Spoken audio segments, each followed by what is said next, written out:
જીવન જ્યોત વરિષ્ઠ નાગરિક મંડળ દ્વારા વરિષ્ઠ નાગરિકોના જન્મદિવસની ઉજવણી કરી. વડોદરા શહેરના પશ્ચિમ વિસ્તારના ગોરવા હરિધામ મંદિર, શાંતિનગર ખાતે જીવન જ્યોત વરિષ્ઠ નાગરિક મંડળ દ્વારા વરિષ્ઠ નાગરિકોના જન્મદિવસની ઉજવણીનું આયોજન કરવામાં આવ્યું હતું. આ પ્રસંગે કુલ 22 જેટલા વરિષ્ઠ નાગરિકોના જન્મદિવસ ઉજવી તેમનું સન્માન કરી શુભેચ્છાઓ પાઠવવામાં આવી હતી. કાર્યક્રમની શરૂઆત દીપ પ્રાગટ્ય સાથે કરવામાં આવી હતી. આ કાર્યક્રમમાં મુખ્ય મહેમાન તરીકે શહેર ભાજપના કારોબારી સભ્ય તથા પૂર્વ કાઉન્સિલર રાજેશ આયરે ઉપસ્થિત રહ્યા હતા.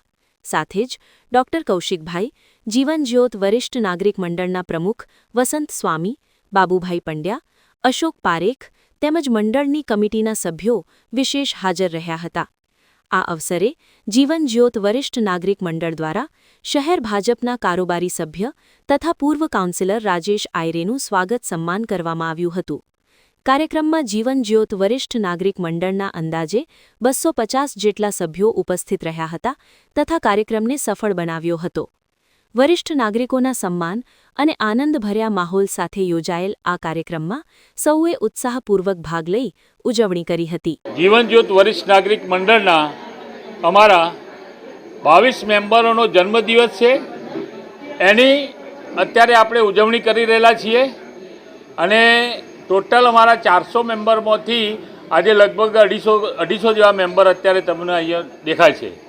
બીજું અમારા મુખ્ય મહેમાન તરીકે શ્રી રાજેશભાઈ આયરે અને ડૉક્ટર તુષારભાઈ પધાર્યા છે, તો એમનો પણ હું ખૂબ ખૂબ આભાર માનું છું. અને કૌશિકભાઈ, ડૉક્ટર કૌશિકભાઈ તથા આટલી મોટી સંખ્યામાં જે વરિષ્ઠ નાગરિકો આવા ઉત્સવો ઉજવી રહેલા છે, એમાં દરેકને આનંદ, પ્રમોદ. રિટાયર લાઈફમાં બીજું શું જોઈએ કે આવા કોઈના કોઈ પ્રોગ્રામો અમે ચાલુ રાખીશું. છેલ્લા રવિવારે અમે અંબાજીનો પ્રવાસ કર્યો, આજે આ ઉત્સવ ઉજવી રહેલા છીએ અને આવતી 13 જાન્યુઆરીએ અમારે વરિષ્ઠ નાગરિક મંડળનો જન્મદિવસ છે. એનો પ્રોગ્રામ તો અમે બહુ મોટા પાયે કરી રહેલા છીએ અને એ પ્રોગ્રામ આપણે ગોરવાકા રાજા ગણપતિ ગ્રાઉન્ડમાં થવાનો છે. એની વિશિષ્ટ હું લોકોને જાણકારી આપું છું. ખૂબ ખૂબ આભાર રાજેશભાઈ પધાર્યા. ખૂબ ખૂબ આભાર મારા સિનિયર સિટીઝનોનો આટલી મોટી સંખ્યામાં પધાર્યા.